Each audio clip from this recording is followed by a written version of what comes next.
Buenas noches, mis queridos hermanos. Damos gracias a Dios por permitirnos llegar a ustedes a través de este medio. Doy gracias a Dios por los hermanos que hacen posible que estos videos se puedan grabar.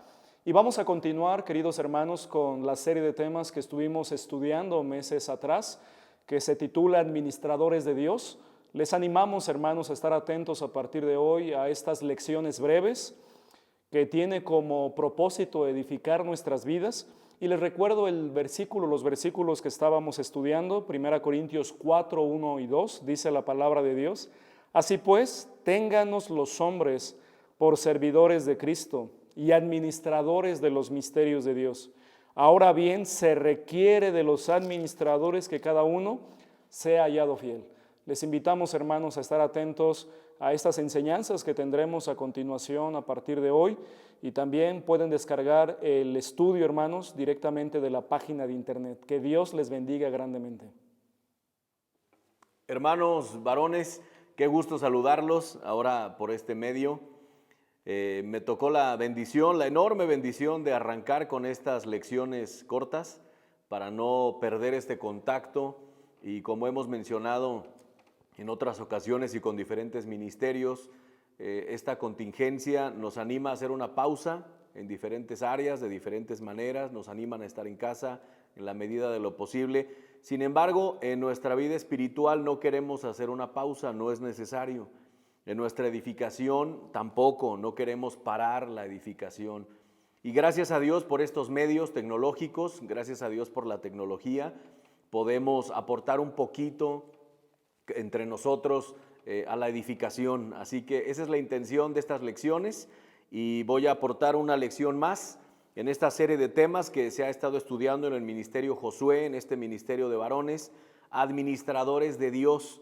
Y el día de hoy me toca estudiar con ustedes administrando los bienes. Voy a estudiar la parte A, les voy a compartir la parte A. Este tema se dividió en dos por sus rasgos, por las características del mismo tema. Yo tocaré la parte A y mi hermano, el pastor Carlos López, va a compartir con ustedes la parte B, administrando los bienes, parte B. Bueno, vamos a comenzar, mis hermanos. Les animo para que vayan por su Biblia, para que, como les hemos recomendado a todos, aunque estamos viendo este video a través de un teléfono o en la televisión o en la computadora, que procuremos hacerlo con seriedad, que procuremos ir por nuestra Biblia, seguir las citas. Les animo a traer una libreta también. Y por cierto, en la página está el bosquejo de este estudio. Está listo ahí para que sea descargado, que lo puedan imprimir en casa, y bueno, que me sigan allí con el bosquejo. Vamos a comenzar administrando los bienes, parte A. Este tema, hermanos, puede parecer complicado cuando hablamos de recursos, cuando hablamos de dinero. Puede parecer complicado, ya que en el mundo este asunto ha causado muchos conflictos, ha causado muchos problemas, las riquezas, los bienes materiales, y lamentablemente aún entre creyentes puede ser un tema conflictivo. Sin embargo, tenemos argumentos y enseñanza bíblica suficiente para que no sea así, sino que veamos los principios bíblicos, lo que Dios quiere al respecto, y hagamos eso, que administremos de manera correcta como Dios espera que administremos nuestros bienes. Una persona, un varón que no conoce del Señor, o un varón que va llegando al cristianismo, que recientemente aceptó a Cristo en su corazón, puede ser que venga arrastrando, como a muchos de nosotros nos pasó, es probable. Puede ser que este varón venga arrastrando con este conflicto, esta confusión. ¿Cuál es la confusión? El creer que el dinero y los bienes materiales es lo más valioso que hay en este mundo. Error garrafal, enseñanza que Satanás ha difundido, y lamentablemente, como decía, aún entre los creyentes. El dinero y los recursos materiales no son lo más importante. Son una herramienta, como lo vamos a ver, son algo útil, son algo que necesitamos, que Dios nos da, pero con la intención de que los administremos bien, no para idolatrar el dinero o los bienes materiales. Y como dice 1 Timoteo 6:10, una cita que vamos a analizar más adelante, no es para amar el dinero. Ahí está el problema. Dice en el versículo 10 de esta cita que vamos a ver más adelante, raíz de todos los males es el amor al dinero. Si notamos, la Biblia no dice que el problema sea o que la raíz de todos los males sea el dinero, sino el amor al dinero. De manera que un estudio serio de la Biblia nos puede arrojar la idea de que el dinero no es el problema, sino amar el dinero, sino colocar el dinero y los bienes materiales en un lugar incorrecto en nuestro corazón y en nuestra mente. Pero eso es lo que se enseña en el mundo, eso es lo que se enseña allá afuera. Por eso menciono que es probable que cuando llegamos al Señor, esta y otras enseñanzas equivocadas, pues vengamos con ellas, que las traigamos arrastrando.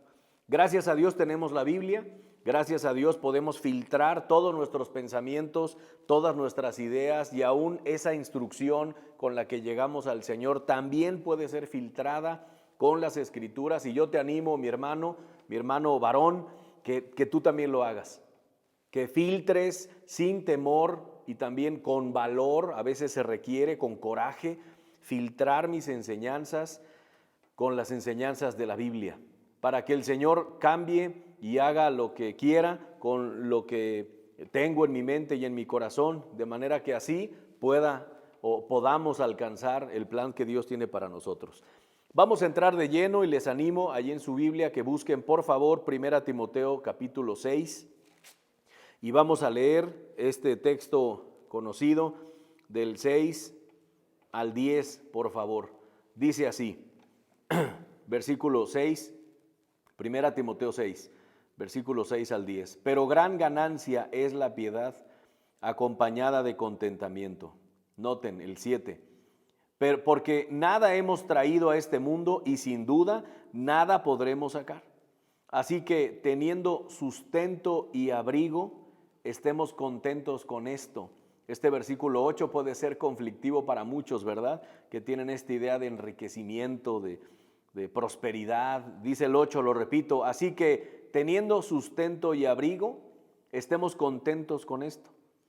9, porque los que quieren enriquecerse caen en tentación y lazo y en muchas codicias necias y dañosas que hunden a los hombres en destrucción y perdición. Tremendo texto. Y el 10 que les mencionaba, porque raíz de todos los males es el amor al dinero, el cual codiciando algunos, dice, a ver, lo repito, el cual codiciando algunos se extraviaron de la fe y fueron traspasados de muchos dolores.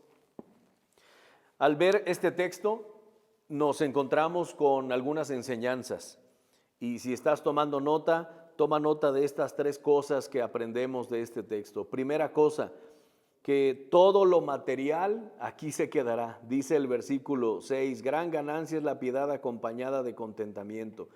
Y luego dice el 7, porque nada hemos traído a este mundo y sin duda nada podremos sacar. Cuando nacemos sin bienes materiales, nacemos sin nada.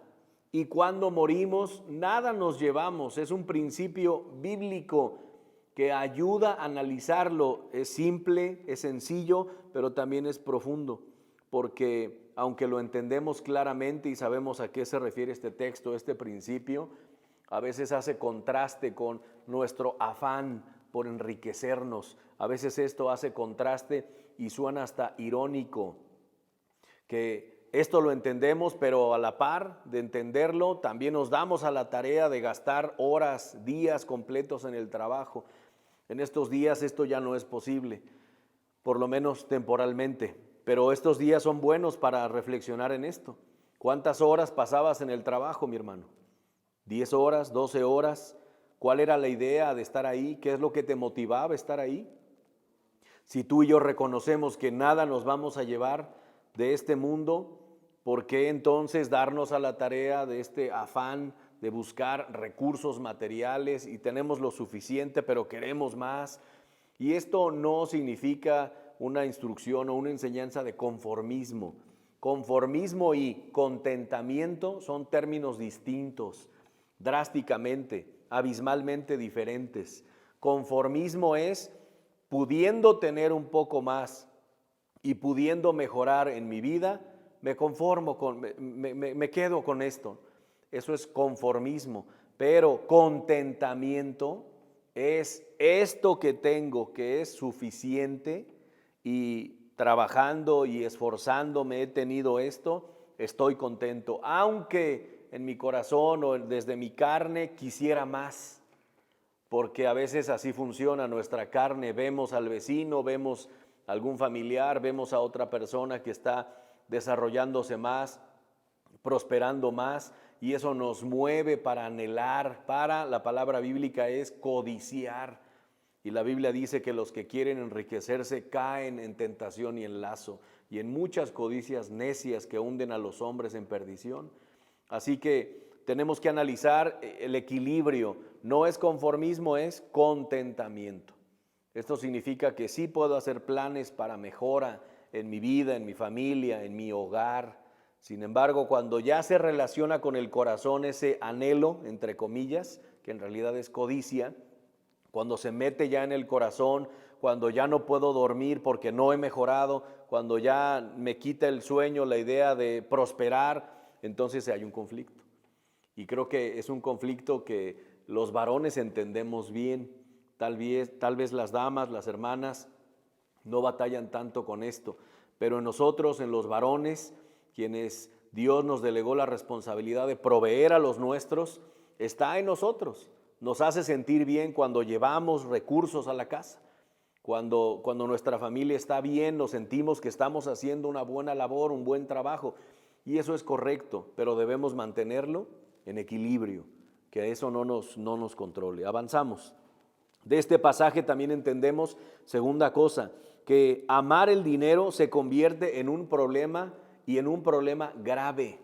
Tengamos cuidado, lo que estoy mencionando hace alusión a esto. Y tercera lección de este pasaje, que el dinero y los bienes simplemente son herramientas, no son un fin, son herramientas. No son algo para amar, no son cosas para idolatrar, no son cosas que nos deben dominar, son herramientas.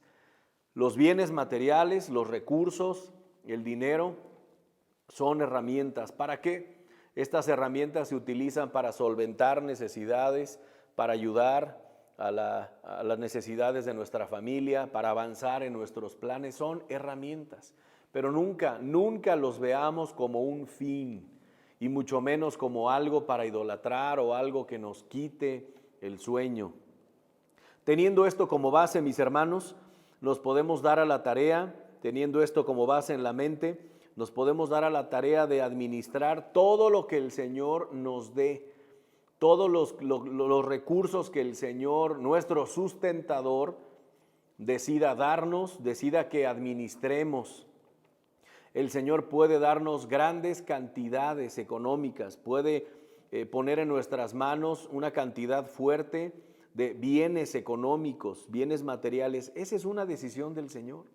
De hecho, al final de su bosquejo les puse una pequeña lista, una propuesta, 2 listas de pasajes para estudiar. Y una de las listas, la segunda, habla de los ricos de la Biblia, que fueron de bendición. Ahí tenemos a Abraham acaudalado, Job, que era más rico que todos los orientales, Lidia de Tiatira en el Nuevo Testamento, el rey David con recursos impresionantes. Hay una cita, ahí están las citas, pero hay una parte en la historia donde se narra una ofrenda que él da en oro, toneladas de oro, no estoy exagerando. Analícenlo, al final de la lección, ahí van a tener esa propuesta de lecturas que tienen que ver con esto, y creo que nos van a ayudar, será de bendición. Es la palabra de Dios. La palabra administrador es un sinónimo también de mayordomo, o la palabra administración es un sinónimo de mayordomía. La palabra mayordomía es un término bíblico que no es tan común tal vez entre nosotros, no nos expresamos así, ¿verdad? No le decimos a alguien que está administrando, no le decimos ¿cómo vas con tu mayordomía? O cosas así, ¿verdad? Porque no es tan común ya, es una palabra que está a punto tal vez de llegar a estar en desuso, pero la entendemos y la Biblia la menciona. El plan del Señor al respecto, ante la mayordomía, es lo que dice justamente 1 Corintios 4, una cita que citaba mi hermano el pastor Efraín, 1 Corintios 4, vamos allá por favor, vamos a leerlo, dice, así pues, ténganos los hombres. Siempre me gusta aclarar que ténganos los hombres es una manera de decir que nos tengan los hombres. No es como decir ténganos y ojalá puédanos, eso no es correcto. De paso, ¿verdad? Se ha dicho, vayámoslo corrigiendo. Así pues, dice entonces, ténganos los hombres por servidores de Cristo y administradores de los misterios de Dios. Ahora bien, se requiere de los administradores que cada uno sea hallado fiel. Esto es clave. El Señor espera fidelidad en esta labor de administración. Versículo 3, yo en muy poco tengo el ser juzgado por vosotros o por tribunal, dice, tribunal humano, y ni aun yo me juzgo a mí mismo, porque aún de nada tengo mala conciencia. No por eso soy justificado, pero el que me juzga es el Señor. ¿De qué estamos hablando? En resumen, este texto nos está diciendo que es de buen testimonio administrar bien. ¿Qué cosas? Todo. De manera personal estábamos estudiando, me parece el último jueves que hubo reunión de varones del Ministerio Josué, la administración del tiempo. Recuérdame, Oswaldo, sí, ¿verdad? Aquí está mi hermano Oswaldo también conmigo. La administración del tiempo. Este texto nos anima para que seamos fieles en la administración, no solo de los recursos, sino del tiempo, de los recursos, del evangelio, de nuestra vida, de todo lo que tenemos. Y cuando somos fieles en esta labor, según este pasaje, somos y damos buen testimonio. Eso es parte del plan del Señor para nuestra vida. Así que, para lograr ser buenos administradores del Señor, para administrar de manera fiel los bienes, tenemos necesariamente que respetar e ir acorde con las prioridades, como lo veíamos en el tema anterior, con las prioridades que están en la Biblia. Así que avanzamos en nuestro estudio. Primer meta, en una administración fiel, en una administración de los recursos. Primer meta, todo creyente debe diezmar. Esto es un mandamiento de parte de Dios y obedece. El creyente que hace esto obedece al Señor directamente, no a una iglesia, no a un pastor, no son imposiciones pastorales estas, aunque algunos puede ser que las tomen así, ¿verdad? Pero no lo son. Vamos por favor a Miqueas 3:10, el libro que está justamente cerrando el Antiguo Testamento antes de Mateo. Malaquías 3:10, por favor. Dije Miqueas, ¿verdad? Malaquías, corrijo. 3:10, dice así, traed todos los diezmos al alfolí, y haya alimento en mi casa, y probadme ahora en esto, dice Jehová de los ejércitos, si no os abriré las ventanas de los cielos y derramaré sobre vosotros bendición hasta que sobreabunde. Qué tremendo. Algunos pensarán, bueno, pero eso es el Antiguo Testamento, y están en lo correcto. Eso hace alusión a la labor que se hacía en el tabernáculo y después en el templo, y es cierto. Pero vayamos ahora a Mateo 23:23, por favor. Un texto paralelo a este que se debe entender de la misma manera, un mandamiento del Señor. Mateo 23:23 es la ratificación de un mandamiento del Antiguo Testamento. No hay mandamiento del Antiguo Testamento que no esté ratificado, que nosotros hagamos. En otras palabras, los mandamientos que el Señor ratificó o confirmó en el Nuevo Testamento son los mandamientos que acatamos, ¿verdad? Como sumamente importantes. Todos los mandamientos son así, pero por ejemplo en la ley quedaron mandamientos que ya no son necesario aplicarlos, como las leyes levíticas, sobre los alimentos. Imagínense, ¿qué haríamos? En especial los que somos de buen diente. Si siguiera vigente la prohibición, ¿verdad?, de comer cierto tipo de alimentos como el puerco, ¿qué haríamos, verdad? Si en unos taquitos de carnitas con una coca bien fría, ¿qué haríamos si algunas de esas cosas siguieran vigentes? Bueno, esta sigue vigente. Este mandamiento, esta orden está vigente. Mateo 23 dice, la clave está en las palabras del Señor. Miren, ay de vosotros, escribas y fariseos hipócritas, el Señor exhortando fuertemente a estos hombres. Dice, porque diezmáis la menta y el eneldo y el comino, diezmáis, está haciendo alusión a Malaquías 3:10. Estos hombres continuaban respetando la ley en esta parte, pero aquí está la clave. Algunos dicen, no, eso ya no es vigente, ya no es del Nuevo Testamento, ya no es necesario diezmar. Y hay un ataque fuerte a esto, al método que Dios estableció para que las iglesias en nuestros días se sostengan. Hay un ataque fuerte a esto, pero dice después,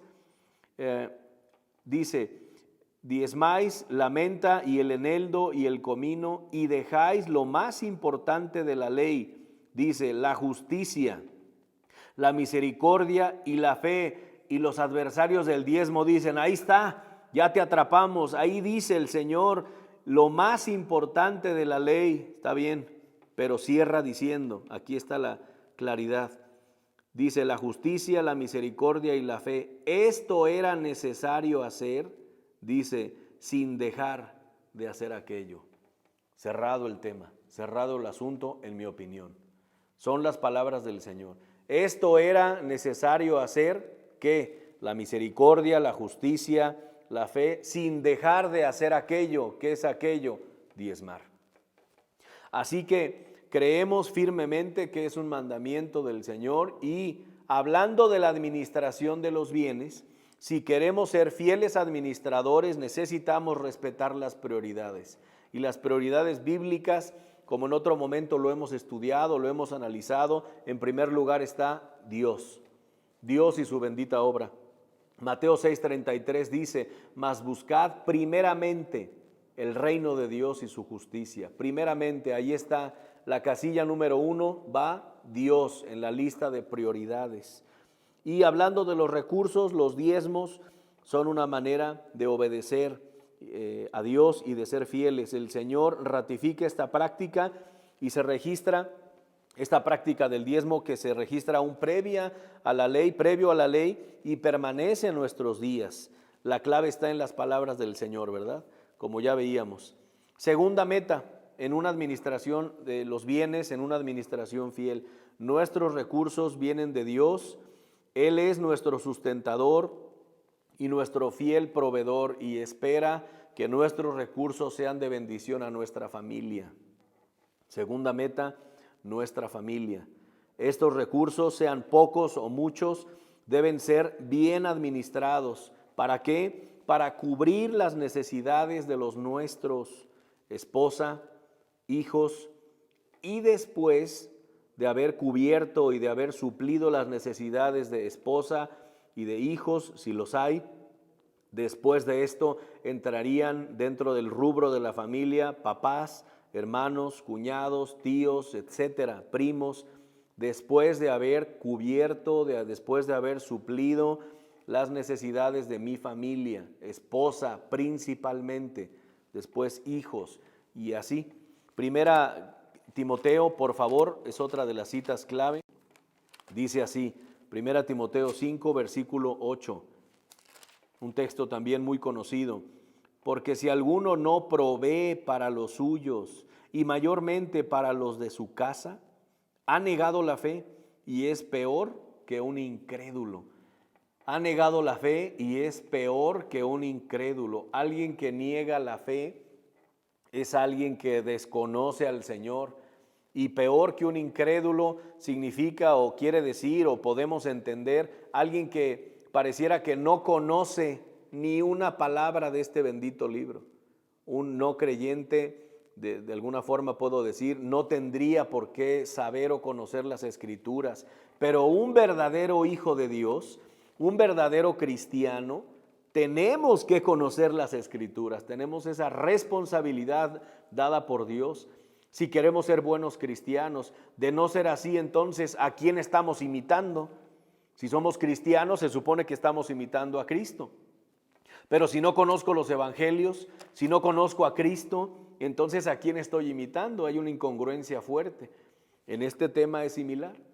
Necesito saber lo que la Biblia dice respecto a la administración de los bienes. Segundo lugar, entonces, los bienes materiales deben ser utilizados para sostener a mi familia. Tercer meta y última en este estudio. Gálatas 6, por favor. Gálatas 6. Vamos allá. Dice en Gálatas 6, versículos 9 y 10. Dice, no nos cansemos pues de hacer bien, porque a su tiempo segaremos, si no desmayamos, dice el 10. Así que, según tengamos oportunidad, hagamos bien a todos, y mayormente a los de la familia de la fe, es decir, a hermanos en Cristo. Hagamos bien a todos y mayormente a los de la familia de la fe.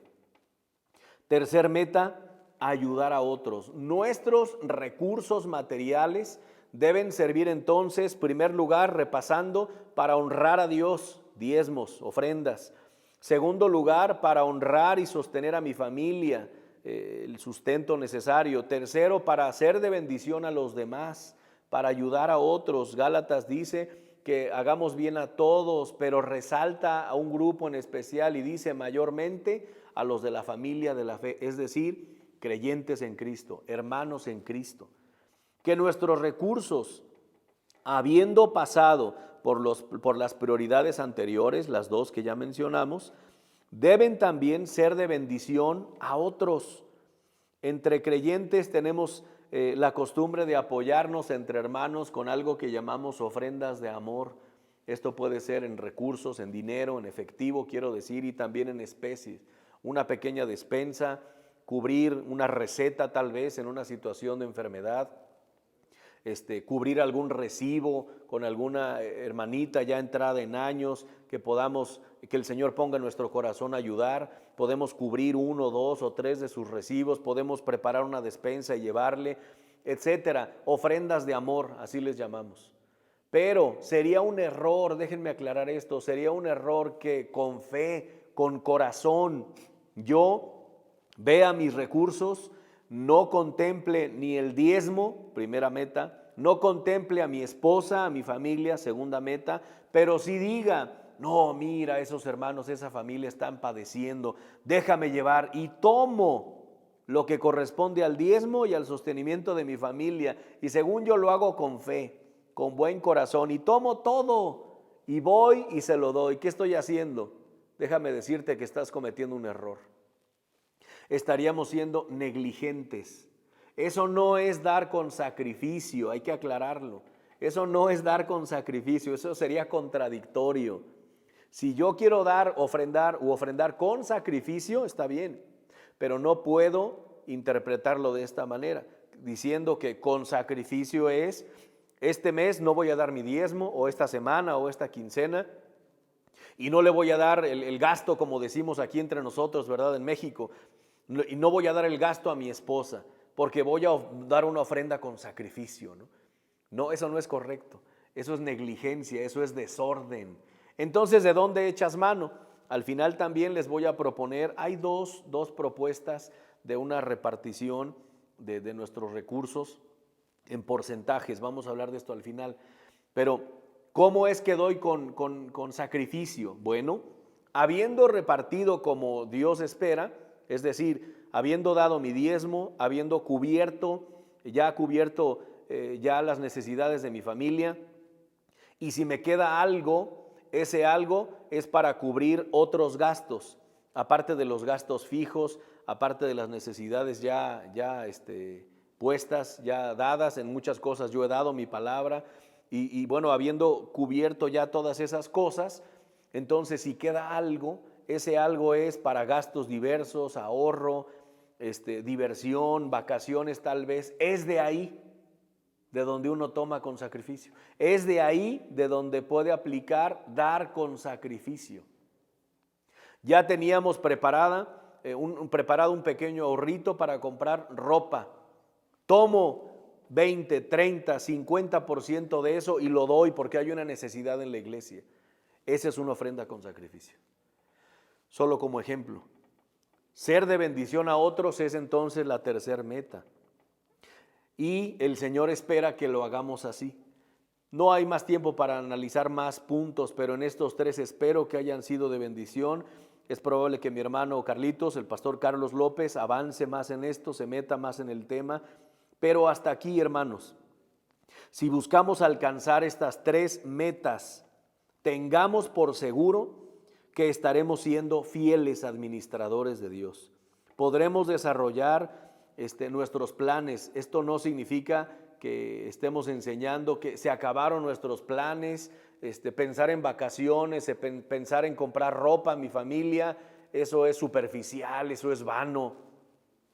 El pensar en vacaciones, el pensar en la familia, en ropa, en médicos, en medicamentos, eso es parte del sustento a mi familia. Eso es parte de la responsabilidad número 2.